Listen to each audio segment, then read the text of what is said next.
Hi Dom. So this week, in honor of it being Halloween soon, and the fact that I am completely swamped with school again, I figured I would do something easy and Halloween themed. Now Dom, as you know, a couple weeks ago I had to pack up a lot of my stuff from my parents' house. And while I was doing that, I came across a basket of my old schoolwork. And in that basket, I managed to find one of the scariest books I've ever read. That's right, I'm going to be reviewing a story that I wrote when I was in grade 3, called The Scary Night. Now, just looking at the front cover of this tells you a lot about who I was when I was in grade 3. First of all, I wanted to be a children's book illustrator, but I'll let you decide from looking at this cover if that was a reasonable approach to my future or not. In fact, let's just go in depth to this front cover. As we move over here, we can see that Frankenstein's monster and the mummy seem to be holding hands and are smiling happily. I don't really know what was going on there. Then the mummy's dog is here. I don't know what that's supposed to be, but it also has a big smile on its face. And then we get to our main characters down here, who you don't know yet, but you will soon. First we have Jake, who you know is a boy because he wears pants.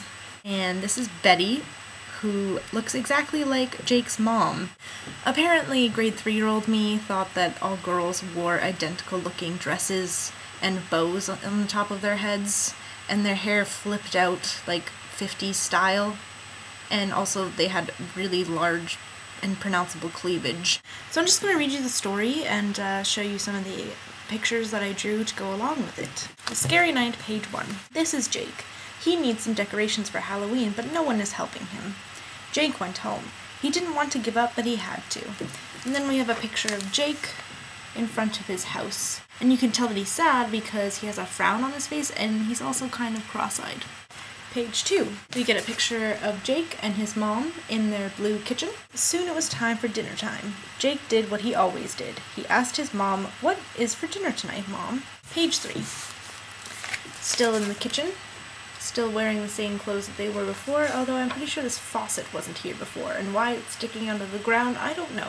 His mom said, "I forgot we are going to Betty's house." "Not Betty's house," said Jake. He didn't want to go to Betty's house, but before you read the story, I'll tell you who she is. I kind of have to give grade 3 me a little bit of props here. I mean, I didn't even know what the fourth wall is here, and yet I'm breaking it. However, that is the only good thing about this story. Page 4. Betty is Jake's cousin. Jake thinks she's a pest, but her mother thinks she's an angel. And we get a picture here of Betty and her mom in their room, which is red and pink. Betty's mom, and Jake's mom all look the same. I don't know what this white thing is. I don't know how this teddy bear can stand on top of it, but, you know, whatever. Page 5. So I told you what she is, so let's get back to Betty's house. Jake had to go with his mom, so he went into the car and drove for hours. Finally, they were there. Jake went inside, no one was home. Jake and his mom in their car, going to Betty's house, which is a castle. A couple things. So I told you what she is. Not who she is, what. Apparently I thought she was some kind of inanimate object. Also, they got in the car and drove for hours. Why are they going to visit someone for dinner when they have to drive for hours? That doesn't make any sense. Page 6. His mother said, "I need to go shopping. You stay here." So he did. Betty's house looked scary in the dark. Jake walked around a bit. We have a picture of the inside of Betty's house, which is slightly reminiscent of the staircase from Titanic. You can't really tell though because I decided to color everything in brown. Page 7. But he wasn't scared until howling noises came to his ears, and then he heard the horn beeping. What horn is beeping? How can noises come to your ears? I don't know. But here's a picture of Jake, and you can tell that he's scared because his outline is quivering a bit, and there's beep beep of the horn. Page 8. Jake ran outside into the car, and someone he did not know said, "What took you so long?" Jake turned around and screamed. There, sitting in the seat, was a ... And we get a picture of the car, which does not look the same as it was before. Page 9 was a werewolf. Jake jumped out of the car and back into the house. He ran upstairs and ran into a mummy. Then we have a picture of Jake and the mummy, who also has a really creepy smile on his face now. Also, there's this inexplicably large light bulb at the top of the frame. Why? I don't know. Page 10. Off Jake ran as fast as you can imagine. Soon he was in Betty's room. He opened the closet door and shut the door behind him. Imogen. I'm pretty sure I meant imagine. Then we have a picture of Jake in Betty's room, which is purple now instead of pink. Page 11. Then someone said, "Boo!" It was a ghost. Jake in Betty's closet with the ghost. Page 12. Jake ran out of the closet and he ran until he reached the kitchen. Then he saw a vampire. Picture of the kitchen and a vampire with weird block wings. And a little glass of blood, you know. Jake just interrupted him during his snack.